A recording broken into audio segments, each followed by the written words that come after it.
This is my favorite quote by Viviana. Transcreation requires the translator to not only conceive new words, but also to imagine new worlds. Okay, we're in the business of transcreation, and so I fart in English means what in another language? Wow, we have a big cohort for Swahili. In Swedish, Danish, and Norwegian, fart means speed, and if you visit Denmark and you enter an elevator, you will see I fart, which means the elevator is in use. It's confusing because in German, the variation of fart also means journey, and so gute Fahrt means have a safe journey.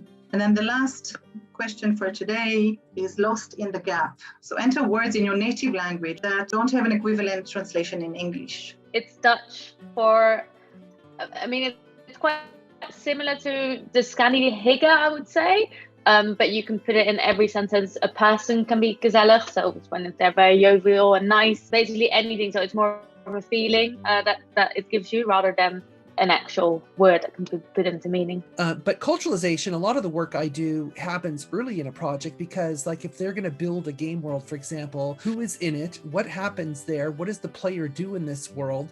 Are there factions? Are there religious systems? Are there political systems, economic systems, all these other things to understand what is in that world?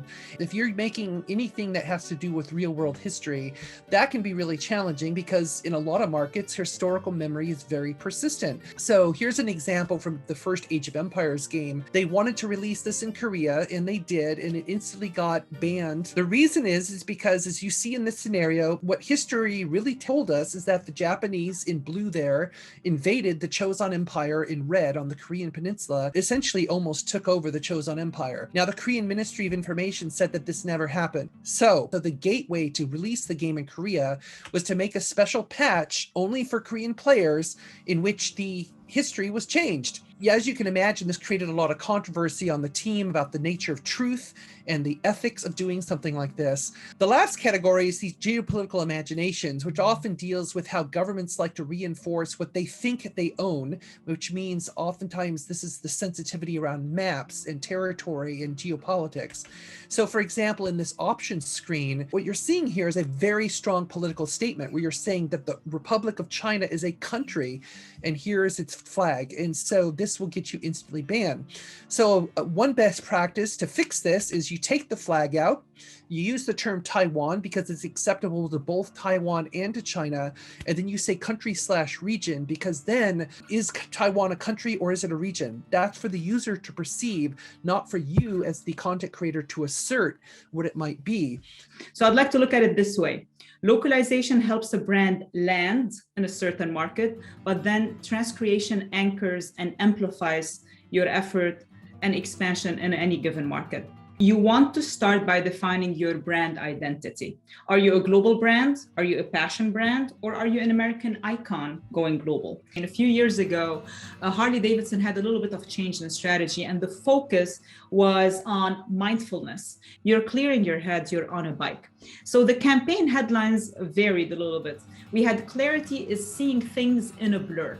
It's an oxymoron that actually lands very well in the US. It emphasized and amplified the meaning of being in the moment where you are on the road.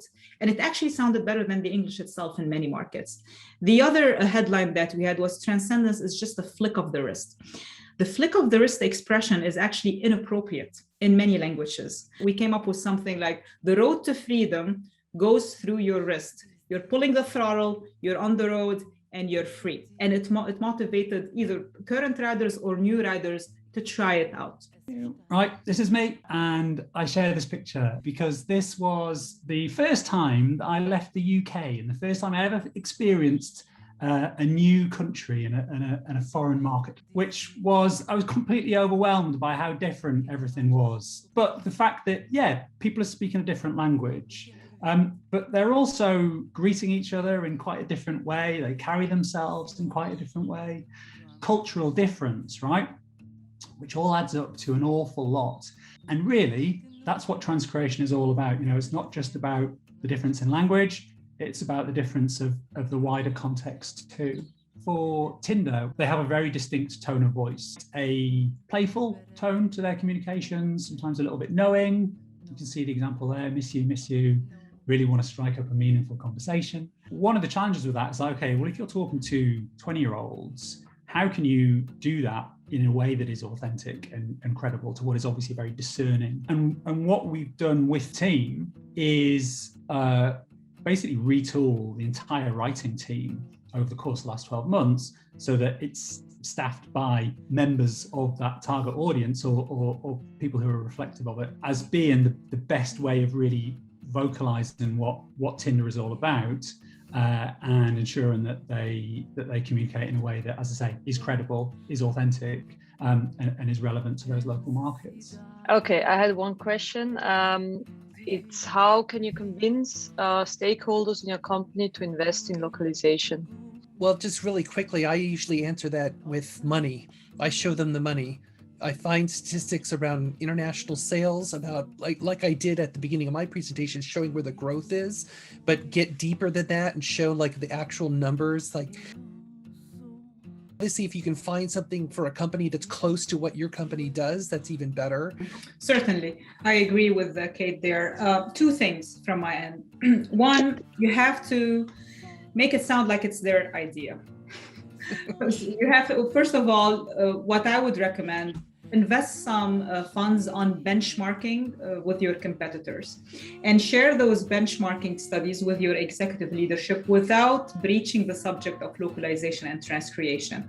Show the presence in market, the type of assets that are being networked and leveraged across the market, and then the aha moment will happen towards the end of your presentation. Again, it's all in the narrative. That is one option. The other option, you can tie it to a non-negotiable, and that is compliance. Tie all of your needs to compliance or go-to-market or global sales. By building alliances, you can eventually earn some executive sponsorship and educate and go from there.